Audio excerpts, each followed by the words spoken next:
ఇన్ని మాటలు మాట్లాడితే ఏ ఆడదైనా ఏ విధంగా రాజకీయాల్లో ముందుకు నడుస్తుంది, ఏ విధంగా మహిళల కోసం ఫైట్ చేస్తుందో ఒకసారి మీరు ఆలోచించండి. మహిళలందరూ కూడా సిగ్గు లేకుండా ఈరోజు లోకేష్ ట్వీట్ చేస్తున్నాడు, నా క్యారెక్టర్ బాగలేనప్పుడు ఎందుకు ఈ అమ్మాయి ప్రచారం మనకు పంపించేయండి అని ఎందుకు మాట్లాడలేదని అడుగుతున్నా. అంటే ఆ రోజు మీ పార్టీలో పనిచేసినప్పుడు మంచిదాన్ని, ఆ రోజు 99 ఎలక్షన్లో నేను కష్టపడి చంద్రబాబు నాయుడు ముఖ్యమంత్రి అయితే నేను గొప్ప నాయకురాల్ని, నేను గోల్డెన్ లెగ్ ఉన్న ఆడదాన్ని. ఎప్పుడైతే మీ పార్టీలో నుంచి నేను నచ్చక బయటకు వచ్చేస్తే, నేను అవమానపడి రాజకీయంగా నష్టపోయి నేను కష్టాలు పడి నేను దండం పెట్టి మీ పార్టీకి నేను బయటకు వచ్చేస్తే వచ్చిన రోజు నుంచి నన్ను ఎలా టార్చర్ పెడుతున్నారు. ఐరన్ లెగ్ అని చెప్పి మొత్తము జగన్మోహన్ రెడ్డి గారి కుటుంబంతో సహా అందరు లీడర్లకి మెసేజ్లు ఫార్వర్డ్ మీరు చేసింది కాదా? అవేమీ పట్టించుకోకుండా జగన్మోహన్ రెడ్డి గారు, విజయమ్మ నన్ను కన్న కూతురులాగా, జగనన్న సొంత చెల్లెల్లాగా నన్ను ఆశీర్వదించి నన్ను రాజకీయాల్లో ముందుకు నడిపిస్తుంటే, ఏ విధంగా అపోజిషన్ ఎమ్మెల్యేగా నేను అడుగు పెడితే, ఎమ్మెల్యే అయ్యి లోపలికి అడుగుపెట్టిన రోజు నుంచి నువ్వు బ్లూ ఫిలిం చేసావు, నీ క్యారెక్టర్ ఇదే అని చెప్పి ఏ విధంగా ఎస్సీ మహిళలతో అసెంబ్లీ ఆవరణలోనే సీడీలు చూపించిన మీరు ఎందుకు పబ్లిక్గా ఇవ్వరు? ఎందుకు మీరు ప్రెస్కి ఇవ్వరు? నా మీద ప్రేమతో పట్టుకున్నారా?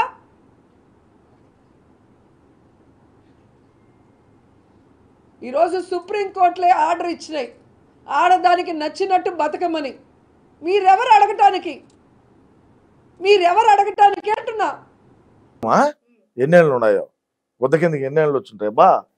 ఒక 50 వచ్చుంటాయా? ఏమే నిన్ను ప్రజలు నమ్మితే బాగా గుర్తుపెట్టుకోండి, నిన్ను ప్రజలు నమ్మితే తమిళనాడుకు పోయి ఎందుకు ఈరోజు పూజ చేశావు?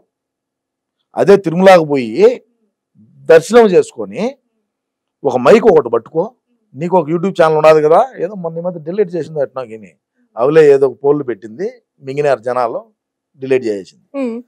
పోతే నువ్వు మైక్ తీసుకొని ఒక కెమెరామెన్ పెట్టుకో, నువ్వే అడుగు స్వయంగా, అబ్బా రోజా కరెక్ట్ మనిషిరా, రోజా కరెక్ట్.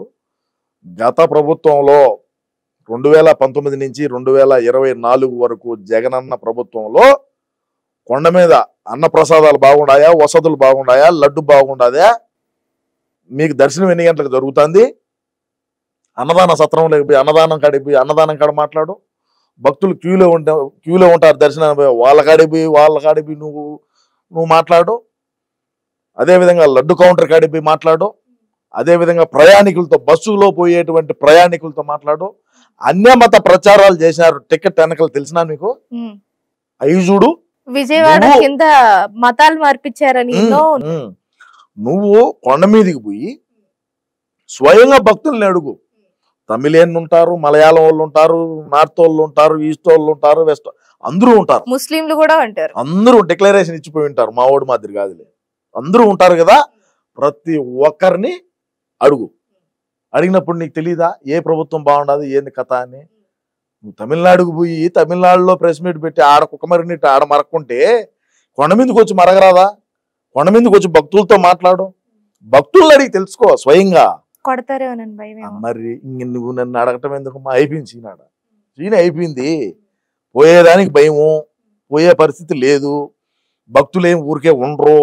మీ ప్రభుత్వంలో ఈ విధంగా అసలు చిన్న పిల్లలకి క్యూ లైన్లో ఉండే వాళ్ళకు పాలు ఇచ్చేవాళ్ళు గతంలో చంద్రబాబు నాయుడు గారి ప్రభుత్వం 2019 వరకు. ఈ మునమ అధికారంలోకి వచ్చిన తర్వాత అన్నప్రసాదాలే, వాటిలో కల్తీ, లడ్డులో కల్తీ, పిల్లలకు పాలులే, క్యూ లైన్లు ఇది చేశారు, ఏడో బిత్తుకొని వచ్చేట్టుగా పెట్టినారు. ఏ విధంగా ఇబ్బందులు పాలైనారు ఒప్పుకోవాల్సిన విషయం. చెత్త చెదారం మొత్తం నాశనం అయిపోయింది, స్క్రాప్ చేసినారు. తిరుపతి కాదు, తిరుపతి ఏరే వ్యాపారాలు, మళ్ళా అవి కథ ఏరే ఉంటది. అదంతా చెవిరెడ్డి భాస్కర్ రెడ్డి తుడా కదా, అది వేరే చూసుకుంటూ ఉంటాడు. అది కథ. సో అందువల్ల రావట్లేదు అంటారు. ఇక్కడికి వచ్చి మాట్లాడితే ఒక్కొక్కరు కుక్కరు కొట్టినట్టు కొడతారు అని తరిమి ఊరికే కాదు. ఆల్రెడీ చెప్పేశారు మీరు, అంతకు ముందే ఓ మాట అనేసారు, జగన్ గారు మీ ప్రభుత్వం ఒకవేళ మీ ప్రభుత్వం రాకుండా కూటమి ప్రభుత్వం గనక వస్తే మళ్ళీ ఎవరు ఒక్క పట్టాను కనపడరు, ఎవరు రోడ్డు మీద కూడా నిలబడరు అని. అది నిజంగానే జరుగుతుంది కదా. నేను గతంలోనే చెప్పిన, ఇప్పుడు కాదు, 2000 నేను డిసెంబర్ లోనే చెప్పిన, జనవరి డిసెంబర్ ఆ టైంలోనే చెప్పిన. వాళ్ళు ఇప్పుడు రోడ్డు మీదకి వచ్చి ఒక్కళ్ళు నిలబడి ఎవడు రాల, ఓడు గుడివాడు అమర్నాథ్ అనిపోతే ఓడు ఉడియాలు అప్పడాలు కారపొళ్ళు అది వేసుకుంటా ఓడు బిజీ, ఎవరు పనులు వాళ్ళు బిజీగా మారలేమా. Okay, last and final question తో ఎండ్ చేసేస్తున్నాను. పవన్ కళ్యాణ్ గారు చేస్తున్న ఈ దీక్షకి ప్రకాష్ రాజ్ గారు కూడా ఒక మాట అనేసారు, పవన్ కళ్యాణ్ వెనుక బీజేపీ కుట్ర చేస్తోంది, పవన్ కళ్యాణ్ బీజేపీ చెప్పినట్టు నడుస్తున్నాడు, అందువల్లే హిందువులని, హిందూ మతాన్ని, హిందూయిజాన్ని అడ్డు పెట్టుకుని మాట్లాడుతున్నాడు, దాని మీద రాజకీయాలు చేస్తున్నాడు అని. దాని మీద మీరేం చెప్తారు? ఎవరు ప్రకాష్ రాజు? ఏ ప్రకాష్ రాజు? సినీ నటుడు. ఏ ఊరు అయింది? ఇక్కడ కాదులేండి. ఏ ఊరు? కర్ణాటకనా? చెన్నై. చెన్నయ్యా? ఎవరు ఏం ఆడతానలేదు అంటున్నాగా. ఇటువంటి గడ్డి తినే పవన్ కళ్యాణ్ గారే హెచ్చరించినారు, సినిమా వాళ్ళు ఎవరైనా సరే మీరు మాకు సపోర్ట్ గా, అదే హిందూ ధర్మానికి సపోర్ట్ గా మాట్లాడితే మాట్లాడండి, లేదా మీ పని మీరు చేసుకోండి. వీడికి ఎందుకంట, వీడు ఏ రోజైనా కొండ మీద తిప్పినాడా? వీడికి కలియుగ దైవం వెంకటేశ్వర స్వామి గురించి ఏమి తెలుసు, చరిత్ర ఏం తెలుసు, హిందూ ధర్మం ఏంది, సనాతన ధర్మం ఏంది అనేది తెలుసా? తెలిసిన బోకులు ఎవరు మాట్లాడరు.